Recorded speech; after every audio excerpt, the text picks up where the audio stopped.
Hi guys, welcome to my pandemic pantry. It's Chef Dom here. Now, I know that you're all sitting at home, fumbling through your pantries thinking, what am I going to make? How am I going to bring some flavor to this vegetable, that dish? Well, I have got a couple of fabulous recipes for you. This is a two-part series to create this insanely flavorsome green bowl. When I say green, liberally, most of it's green and some is red and orange. But I'm going to show you a couple of fabulous recipes to make a miso baked pumpkin and one of my favorite Asian cucumber pickle dishes, which is just insane. So stay tuned for the two-part series, and I'll also show you how to kind of put a bit of the green bowl together so that you've got some different components. A great share platter for lunch, dinner, great for vegetarians, great for meat lovers if you want to add a little bit of meat to it, but all round just bursts of flavor using key ingredients that you will have definitely at home in your pantry and your fridge. Today I'm going to show you a really quick and easy recipe for a delicious miso dressing. Miso dressing, miso marinade. You can use it on a number of different applications, but it's really, really easy and delicious to put together. So I like to use my little buzz to kind of throw this together, and I use this actually, your Nutribullet, whatever you want to call them, your smoothie maker, for making lots of dressings, pastes, purees. They're fantastic. So what we're going to do, we're going to go in with some ginger. You can use a microplane and microplane this, or just chop it up really finely and throw it in because it is going to get processed all together. But if you're going to use a microplane, this is how you use a microplane. And if you haven't got one, I'd recommend getting one because they're amazing. So we need about a tablespoon of ginger. Oh, get that in there. I'm actually just going to throw all of this in and chop up this little bit. Throw that in as well, and probably just a touch more. I was looking at almost about a tablespoon.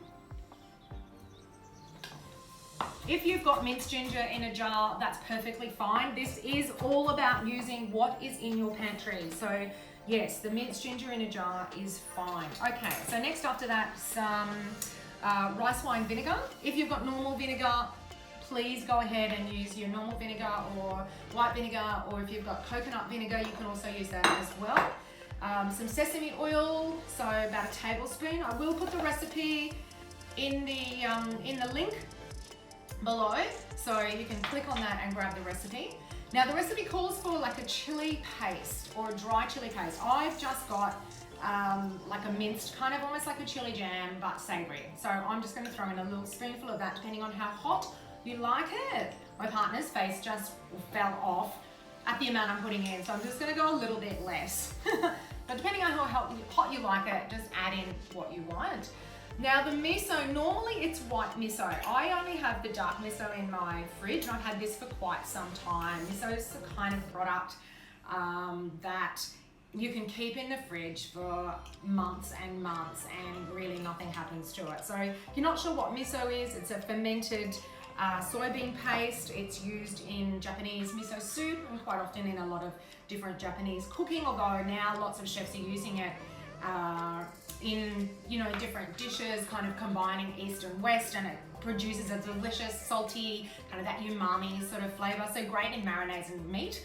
The other last thing I'm going to add in is some honey, so a nice good tablespoon of honey. Now if you're vegan, this is a great vegan marinade or dressing. If you're vegan, you can always use maple syrup, agave, rice bran syrup, any of those sorts of things. I'm just going to throw in a little bit more miso. It's about 1/3 of a cup that you want. And that's about it. So this then just gets blended together to form kind of a really nice paste. And then we're going to brush it onto our lovely roasted pumpkin. So all we need to do is cut up a pumpkin. I actually like to leave the skin on the pumpkin, so I've just washed it, wiped it over, taken all the seeds out. You can keep the seeds, clean them off, dry them, plant them. Really great for kind of keeping that whole home little ecosystem going. So straight into the pumpkin, I've got about a tablespoon of olive oil. So all we want to do with this is just to give it a little bit of a toss so that the pumpkin is just coated lightly with the oil, and we're going to roast this in a hot oven of about 180 degrees for 5-10 minutes, probably about 10 minutes. Basically what we want to do is just partially roast the pumpkin before we put the miso dressing on, just so that the miso dressing doesn't burn. It does have a little bit of honey and it's got the miso in it, so it does tend to burn if the heat's up quite high, which is what you need to get this gorgeous kind of crust. So I'm just going to throw these onto a baking tray and into the oven for 10 minutes. Okay, so the pumpkin I've had in for about 10-15 minutes, and you should be able just to get the knife fairly easy into the pumpkin. You do want a little bit of give because it still has to cook with that miso paste on. And look, this is really quite simple. You can either use a pastry brush or just a little spoon, and just, you know, it is a bit messy, but liberally spread on that miso paste and try and get it on both sides. So I'm going to lift these up and do the other side. And then we're going to go back in the oven for another sort of 10-15 minutes on about 180, and it is as simple as that.